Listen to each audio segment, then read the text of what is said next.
پاک صاف ہو جاتا ہے، لیکن کبھی اس نے یہ نہیں سوچا کہ مجھے اصل جو میں ہوں اسے مجھے پاک کرنا ہے۔ میرے بھائی ایک چیز کی طرف اشارہ کروں گا، ہمارے شیخ تشریف لا چکے ہیں۔ بات یہ ہے کہ انسان دو حصوں میں بٹا ہوا ہے۔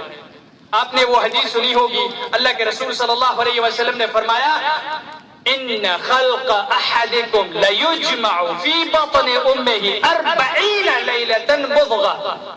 جب کوئی پیدا ہونے کا ہوتا ہے، بیبی بورن، جب بچہ پیٹ میں رک جاتا ہے، اس کے مراحل تخلیق جنین، اس کے بارے میں یہ حدیث ایک روشنی ڈالتی ہے۔ وہ کہتے ہیں، اللہ کے رسول صلی اللہ علیہ وسلم فرماتے ہیں بچہ جب پیٹ میں رک جاتا ہے تو وہاں اس کے مراحل کیا ہوتے ہیں، اور چوتھے مہینے میں اس پر جان ڈالی جاتی ہے۔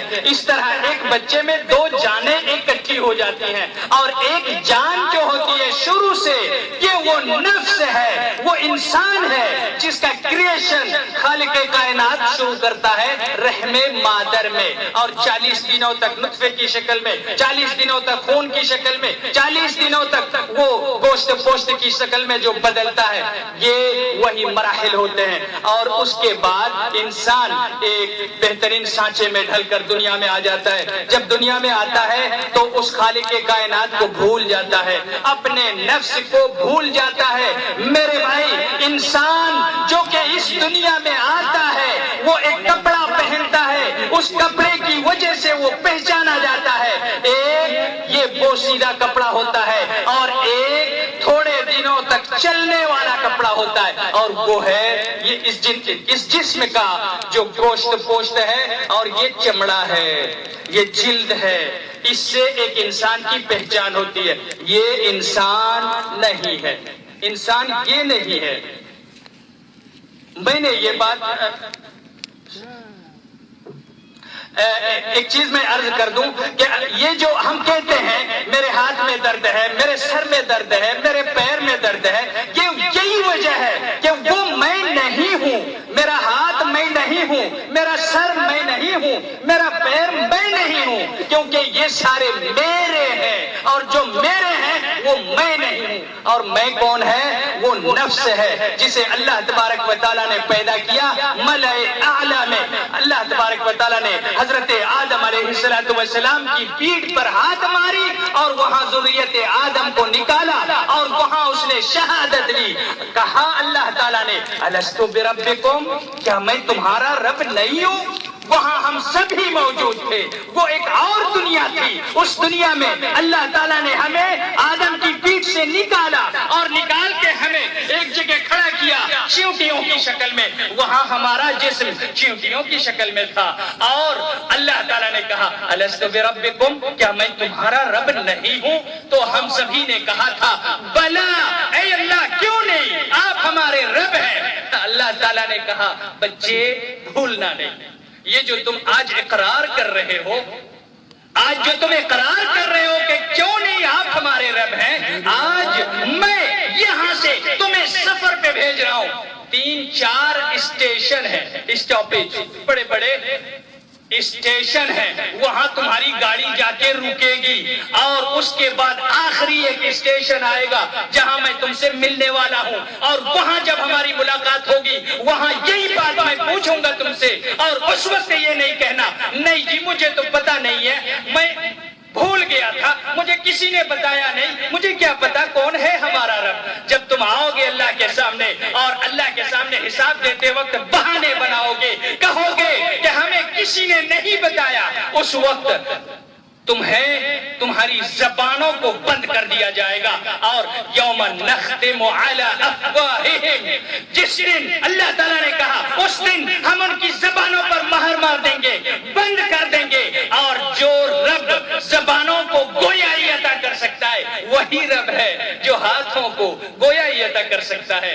زبان بند، اللہ تعالیٰ کہے گا اے ہاتھ تو بتا اس نے کیا کیا ہے۔ وہ ہاتھ کہے گا اے اللہ فلاں رات تنہائیوں میں تاریکیوں میں اس نے میرے ذریعے سے فلاں چوری کی ہے، فلاں بدکاری کی ہے، فلاں کام کیا ہے۔ اس وقت وہ دیکھے گا اپنے ہاتھ کی طرف اور کہے گا کیوں میری فضیحت کر رہے ہو۔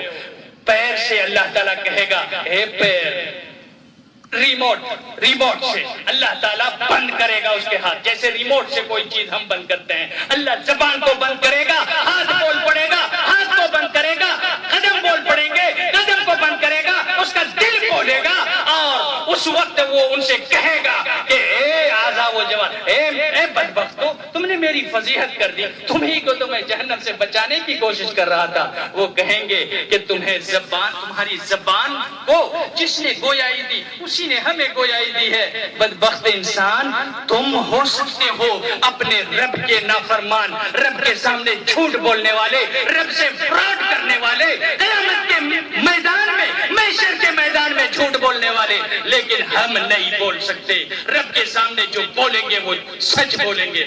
انسان جھوٹ بولے گا لیکن اس کے اعضاء و جوارح اس کی فضیحت کریں گے، اور اس وقت انسان سوچے گا میں نے جو کھانا کھایا دنیا میں تو کیا کھایا، کس کو کھلایا، میں نے جو کمایا کس کے لیے کمایا۔ اللہ تبارک و تعالیٰ بار بار اس کی تنبیہ کرتا ہے، یاد دلاتا ہے، یا ایھا الذین آمنوا انما اموالکم واولادکم فتنہ فاحذروہم۔ اللہ نے کہا یہ تمہارے بیوی بچے، یہ تمہارے خاندان، یہ تمہارے اولاد، یہ تمہاری جاہ و عشرت، یہ تمہاری کرسی، یہ تمہاری جائیداد، یہ ساری کی ساری تمہاری دشمن ہے، دشمن ہے۔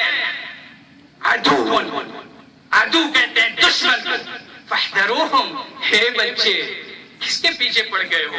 اپنے رب کو بھول گئے جو تمہیں کھلاتا ہے، اسے بھول گئے جو تمہارے ماں کے پیٹ میں جب تمہارا سر دکھتا تھا اس وقت تمہاری فریاد سنتا تھا، تم اسے بھول گئے جو تمہاری ماں کے پیٹ میں جب تمہارے دانت نہیں نکلے تھے، تمہارا منہ بنا نہیں تھا، اس وقت تمہارے پیٹ میں غذا پہنچا رہا تھا پائپ کے ذریعے۔ ایک ڈاکٹر جب پائپ لگا کے کھانا پہنچاتا ہے اس کی فیس پتہ ہے نیما والو، فیس لگتی ہے۔ اللہ تبارک و تعالیٰ نے پائپ جوڑا ہوا ہے بچے کی ناف سے اور اسے غذا پہنچاتا ہے 10 مہینوں تک، اور 10 مہینے تک اسے کھلاتا پلاتا ہے۔ جب باہر آیا اسی رب کو بھول گیا اور وہ پڑ گیا جائیداد کے چکر میں، کرسی چاہیے، دولت چاہیے۔ اللہ نے کہا یہ سارے دشمن ہیں، کیوں ان کے پیچھے پڑ گئے ہو؟ اللہ تعالیٰ نے کہا یا ایھا الذین آمنوا لا تلہکم اموالکم ولا اولادکم عن ذکر اللہ۔ اے ایمان والو، کہیں ایسا نہ ہو جائے تمہاری جائیداد اللہ کے ذکر سے تمہیں غافل کر دے، تمہاری بیوی بچے، تمہاری اولاد تمہیں اللہ کے ذکر سے غافل کر دے، ایسا نہیں ہونا چاہیے۔ اے انسان، اس رب کو یاد کرو جس نے تمہیں ہر دنیاوں میں، ہر اسٹیشن پر، ہر پلیٹ فارم پر تمہارے کام آیا، کبھی نہیں بھولا۔ تم بھول گئے، تم نے احسان فراموشی کی، تم نے اس کا نام تک نہیں لیا، لیکن اس نے تمہیں نہیں بھولا۔ تم نے کفر کیا، تم نے رب کو گالیاں دی، تم نے رب کو ستایا، تم نے رب کی نافرمانی کی، لیکن وہ کبھی نہیں بھولا، اور اس نے تمہاری ایک چیز کا خیال رکھا۔ قیامت کے جب انسان سوچتا ہے مرنے کا وقت آتا ہے، 2 منٹ اور لینا چاہوں گا۔ جب انسان مرتا ہے اللہ تبارک و تعالیٰ ایک ٹی وی اسکرین پر ایک فوٹو دکھاتا ہے، ایک کلپ دکھاتا ہے، دیکھا ہے؟ آئیے وہ کلپ دیکھتے ہیں۔ اللہ تعالیٰ دکھاتا ہے، بڑے موبائل سے کھیلتے ہو نا، کیا کیا کلپیں دیکھتے ہو؟ ایسی کلپ کبھی نہیں دیکھی جو رب نے دکھائی ہے۔ موبائل سے کھیلنے والوں، موبائل ایک نعمت ہے اور ساتھ میں ایک زحمت بھی ہے، یاد رکھنا۔ اس موبائل کی بھی تمہیں اس کا بھی حساب دینا ہے، اس کے بارے میں بھی حساب دینا ہے، تم نے اس کا استعمال کیسے کیا ہے۔ اللہ تبارک و تعالیٰ کلپ دکھاتا ہے، دیکھو اور یاد رکھو، سمجھو۔ اللہ نے کہا کہ ایک انسان جب مرنے کے قریب آتا ہے، احتضار، غرغرے کا عالم آتا ہے، سانسیں اکھڑنے لگتی ہیں اور اس کے پیر ایک دوسرے سے سٹنے لگتے ہیں، اور اب اس کی روح پرواز کرے، اب کرے کہ تب کرے، بالکل موت قریب ہوتی ہے، آنکھوں سے وہ دیکھ رہا ہوتا ہے۔ اس وقت اللہ تبارک و تعالیٰ آنکھوں سے پٹیاں کھول دیتا ہے، اتار دیتا ہے اور کہتا ہے انسان دیکھو دیکھو، میں نے تمہاری آنکھوں پر پٹیاں ڈالی تھی، آج بصرک الیوم حدید، آج تمہاری آنکھیں لوہے کی ہوں گی، پتھر آ جائیں گی، جب تم دیکھو گے حقیقت کو وہ پردے کھل جائیں گے۔ آپ نے بنفسجی اور نرویجی اور یہ سارے جو شعاعوں کے قواعد اور قوانین پڑھے ہوئے ہیں اسکول میں، اسکول کے بچوں کو پتا ہے شعاعوں کی کتنی قسمیں ہوتی ہیں. کچھ شعاعیں ایسی ہیں جو بنفسجی ہیں، ان سے نیچے اگر ہو تو وہ یہ آنکھ نہیں دیکھ سکتی جو جنات ہیں، اور جو بنفسجی سے اوپر کی مخلوق ہو اسے بھی یہ آنکھ نہیں دیکھ سکتی، اور فرشتے کو اسی لیے یہ آنکھ نہیں دیکھتی. اس دن جس وقت وہ مر رہا ہوتا ہے یہ بنفسجی اور نرویجی کا سارا چکر ختم ہو جاتا ہے. رب کہتا ہے کہ آج ہم تمہارے اس ڈھکن کو، اس پردے کو اتار دیں گے. اور جب پردہ اتار دیتا ہے اللہ کہتا ہے کہ آج تمہاری جو آنکھ ہوگی وہ ایسی آنکھ نہیں جو دنیا والوں کی. کچھ چیزیں تم دیکھ سکتے ہو، محسوس کر سکتے ہو. اور اللہ تعالیٰ نے وہ کلپ دکھائی، دیکھو یہ انسان مر رہا ہے اور اس وقت فرشتے اس کی طرف ہاتھ بڑھا رہے ہیں اس کی روح کو نکالنے کے لیے، اور ایسے وقت میں وہ چیخ رہا ہوتا ہے، چلا رہا ہوتا ہے. اس وقت اسے یاد آتا ہے کاش میں نے اپنے نفس کو غذا پہنچایا ہوتا، اپنے نفس کو غذا پہنچایا ہوتا، کھلایا زندگی بھر جسم کو، جس جسم کو وہ اس دنیا میں چھوڑ کے جانے والا ہے، پہنایا اس جسم کو جسے وہ اس دنیا میں چھوڑ کر دوسری دنیا میں جانے والا ہے، آرام پہنچایا اس جسم کو جسے چھوڑ کر دوسری دنیا میں جانے والا ہے، جو خود ہے خود کو نہ کبھی کھلایا، نہ پلایا، نہ پہنایا، نہ اڑھایا. اور یہی خودی کا نام ہے تزکیہ. خودی کا نام ہے تزکیہ. رسول صلی اللہ علیہ وسلم کے آنے کا تیسرا مقصد، 3 مقاصد میں قرآن سکھانا، سنت سکھانا اور تزکیہ کرنا. لوگوں کو بتانا کہ تم جو جسم کو کھلاتے پلاتے ہو یہ ضروری اتنا نہیں جتنا تم خود کو کھلاؤ پلاؤ. اور خود کو کھلانا کیا ہے؟ غذاء القلوب. غذاء القلوب میرے بھائی یہی دین ہے. دل یہی دین کا سرچشمہ ہے، دین کا محور ہے، دین کا گہوارہ ہے. دل کے اندر دین ہے تو ٹھیک ہے، جسم کے اندر دین آ جائے تو یہ دین نہیں، اسے دین نہیں کہا جاتا. زبان سے کہہ دیا لا الہ تو کیا حاصل، دل و جگر جو مسلمان نہیں تو کچھ بھی نہیں. اللہ تبارک و تعالی ہمیں یہ سمجھ دے کہ ہم اپنے کو غذا پہنچائیں، اپنے دلوں کا تزکیہ کریں اور اپنے توحید و سنت یا عقائد سے لبریز اپنے دلوں کو کریں، جسم کو نہیں. اللہ تبارک و تعالی ہمیں نور ایمان سے محظوظ فرمائے. وصلی اللہ وسلم وبارک علی نبینا محمد وعلی آلہ وصحبہ اجمعین.